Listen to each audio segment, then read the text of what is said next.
নমস্কার বন্ধুরা, ডলি রন্ধনশালা সবাইকে স্বাগত। আজকে তোমাদের সাথে শেয়ার করব সয়াবিনের দুর্দান্ত স্বাদের একটা রেসিপি। একবার এইভাবে সয়াবিন রান্না করলে বারবার রান্না করতে ইচ্ছে করবে। আর বন্ধুরা, রেসিপিটা কেউ কিন্তু স্কিপ করে দেখো না, তাহলে আমি রান্নাতে কখন কি মশলা ব্যবহার করলাম শেষ পর্যন্ত এটার একটাও যদি মিস হয়ে যায় তাহলে কিন্তু রান্নার স্বাদটা অতটা ভালো আসবে না। আমি এখানে 100 গ্রাম সয়াবিন নিয়েছি। এবার আমি সয়াবিনের মধ্যে উষ্ণ গরম জল দিয়ে দিলাম। উষ্ণ গরম জলের মধ্যে আমি সয়াবিনগুলোকে বেশ ভালোভাবে মিনিট 5-এর মতো ভিজিয়ে রেখে দেব। আজকে আমি যেভাবে সয়াবিনটা রান্না করেছি এইভাবে রান্না করলে মাছ মাংসের স্বাদকে কিন্তু হার মানিয়ে দেবে।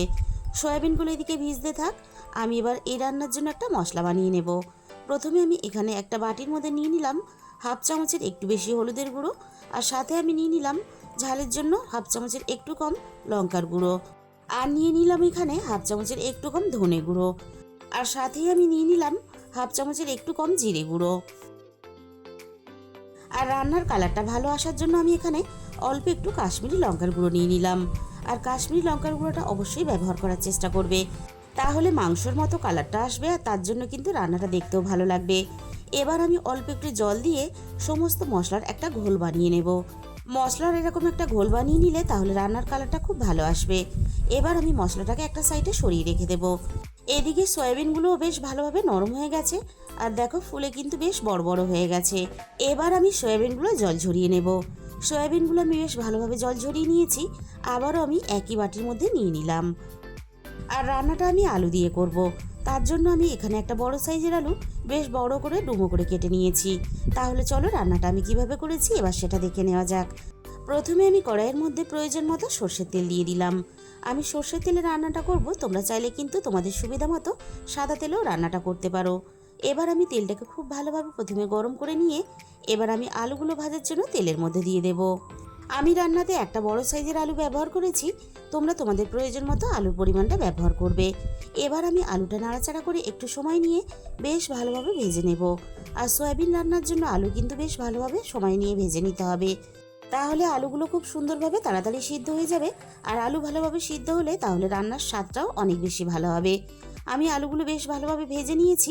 আলুর গায়ে দেখো একটা সুন্দর ভাজার কালার চলে এসেছে।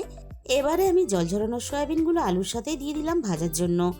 এবার আমি দিয়ে দেব স্বাদ মতো লবণ, আর লবণের সাথেই আমি দিয়ে দেব অল্প একটু হলুদের গুঁড়ো। আর হলুদ গুঁড়োর সাথেই আমি দিয়ে দেব অল্প একটু গোলমরিচের গুঁড়ো।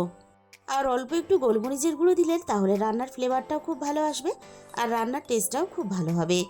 আর আলুর সাথে সয়াবিন যদি এভাবে একটু মশলা দিয়ে ভেজে নেওয়া হয় তাহলে রান্নার পরে সয়াবিনগুলো খেতে ভালো লাগবে। আলুর সাথে আমি সয়াবিনগুলো হালকা দেখো একটু লালচে করে ভেজে নিয়েছি, এর থেকে বেশি আর ভাজবো না। এবার আমি সমস্ত ভাজা সয়াবিন আর আলু কড়াই থেকে নামিয়ে নেব। আর সয়াবিন কিন্তু অবশ্যই এভাবে হালকা একটু ভেজে নিয়ে রান্নাটা করবে। সমস্ত আলু আর সয়াবিন কড়াই থেকে আমি নামিয়ে নিলাম। আবারও আমি কড়াইয়ের মধ্যে প্রয়োজন মতো সর্ষের তেল দিয়ে দিলাম। আর রান্নাতে তেলের পরিমাণ কিন্তু আমি একটু বেশি ব্যবহার করলাম। সয়াবিন রান্নাতে তেলের পরিমাণ একটু বেশি ব্যবহার করতে হবে, তাহলে রান্নার কালারটাও ভালো আসবে আর রান্নাটা মাংসের মতো খেতে লাগবে। ফোড়নে আমি এখানে অল্প একটু গোটা জিরে দিয়ে দিলাম। জিরেটাকে আমি হালকা একটু নাড়াচাড়া করে ভেজে নেব। তেলের পরিমাণটা আমি এখানে একটু বেশি ব্যবহার করেছি, তবে তোমরা তোমাদের পছন্দ মতো তেলের পরিমাণটা ব্যবহার করতে পারো। এবার আমি তেলের মধ্যে অল্প একটু চিনি দিয়ে দিলাম। তেলের মধ্যে অল্প একটু চিনি দিয়ে দিলে তাহলে রান্নার কালারটাও ভালো আসবে আর রান্নার টেস্টের ব্যালেন্সটাও ঠিক থাকবে। এবার আমি দিয়ে দিলাম একটা মাঝারি সাইজের পেঁয়াজ কুচি। এবার আমি পেঁয়াজটাকে নাড়াচাড়া করে হালকা একটু লালচে করে ভেজে নেব। পেঁয়াজটা এদিকে ভাজা হতে থাক। এবার এই রান্নার জন্য আরও একটা মশলা বানিয়ে নেব। তার জন্য আমি এখানে একটা মিক্সির জার নিয়েছি। মিক্সির জারের মধ্যে আমি 1 ইঞ্চি পরিমাণ আদা ছোট ছোট টুকরো করে দিয়ে দিলাম। আর আদার সাথেই আমি 10-12 কোয়া রসুন দিয়ে দিলাম। সয়াবিন রান্নাতে রসুনের পরিমাণটা একটু বেশি দিলে তাহলে রান্নার গন্ধটা খুব ভালো আসবে। আর সাথেই দিয়ে দিলাম এখানে মাঝারি সাইজের একটা পেঁয়াজের টুকরো, আর দিয়ে দিলাম মাঝারি সাইজের একটা টমেটোর টুকরো। আর সবশেষে আমি এখানে 1 মুঠো ভাজা চীনাবাদাম দিয়ে দিলাম। এবারে আমি অল্প একটু জল দিয়ে সমস্ত মশলা একসাথে খুব ভালোভাবে একটা পেস্ট বানিয়ে রেডি করে নেব। সমস্ত মশলার দেখো আমি একটা ভালোভাবে মিহি পেস্ট বানিয়ে নিয়েছি। এবার আমি মশলাটাকে একটা সাইডে সরিয়ে রেখে দেব। আবারও আমি রান্নার দিকে চলে এসেছি। পেঁয়াজটা আমি মিনিট 3-4 মতো নাড়াচাড়া করে বেশ লালচে করে ভেজে নিয়েছি। এবার আমি পেস্ট করা মশলাটাকে দিয়ে দিলাম। আর সাথেই আমি মিক্সির বাটি ধুয়ে অল্প একটু মশলার জল দিয়ে দিলাম।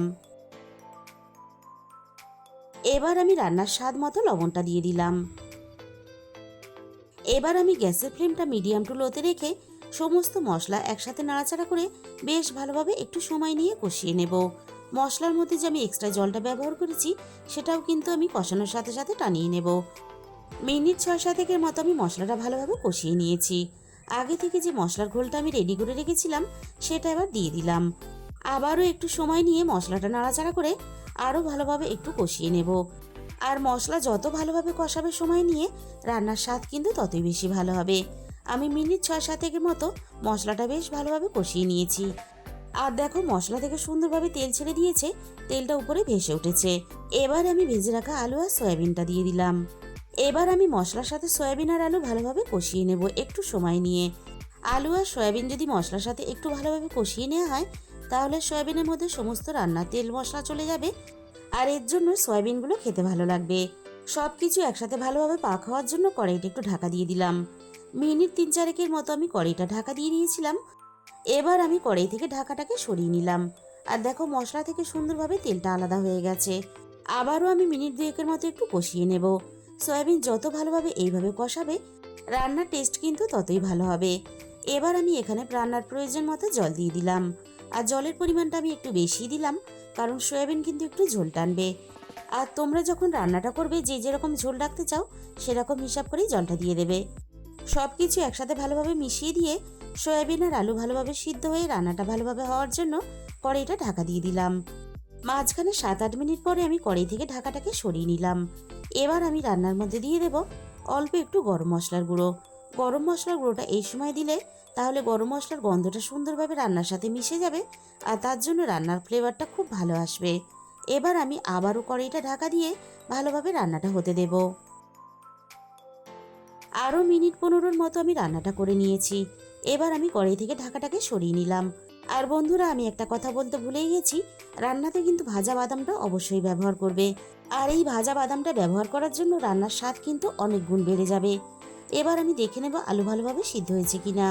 আলু বেশ ভালোভাবে সিদ্ধ হয়ে গেছে। এবার আমি রান্নার মধ্যে 1 চামচ ঘি দিয়ে দিলাম। আর অল্প একটু ঘি কিন্তু অবশ্যই ব্যবহার করার চেষ্টা করবে। অল্প একটু ঘি দিলে রান্নার ফ্লেভারটা আরও ভালো আসবে। তবে যারা ঘি একেবারেই পছন্দ করো না তাহলে ঘিটাকে স্কিপ করে যাবে, এতে কিন্তু রান্নার স্বাদের কোনো পরিবর্তন হবে না। ঘিটা নাড়াচাড়া করে মিশিয়ে দিয়ে আমি স্ট্যান্ডিং টাইমে 5 মিনিটের জন্য ঢাকা দিয়ে দিয়েছিলাম। এবার আমি কড়াই থেকে ঢাকাটাকে সরিয়ে নিলাম। এবার আমি তোমাদের দেখিয়ে দেবো, দেখো রান্নার কালারটাও যেমন ভালো এসেছে, আর এইভাবে রান্না করলে রান্নার স্বাদটাও কিন্তু ঠিক তেমনই ভালো আসবে। আমি তোমাদের কাছে রিকোয়েস্ট করব একদিন হলেও তোমরা এইভাবে বাড়িতে বানিয়ে দেখো। তাহলে বন্ধুরা, আজকের এই রেসিপিটা শেষ পর্যন্ত দেখার পরে তোমাদের যদি ভালো লেগে থাকে ভিডিওতে একটা লাইক করে দিও, আর কমেন্টের মাধ্যমে জানিও তোমাদের কেমন লাগলো। আর যে সমস্ত নতুন বন্ধুরা এখনো পর্যন্ত আমার চ্যানেলটা সাবস্ক্রাইব করনি, এরকম নতুন ঘরোয়া সহজ রেসিপি পেতে আমার চ্যানেলটা সাবস্ক্রাইব করে আমার পাশে থাকার অনুরোধ রইল। আর তোমাদের মূল্যবান সময় দিয়ে আমার এই রেসিপিটা দেখার জন্য তোমাদের সবাইকে অসংখ্য ধন্যবাদ।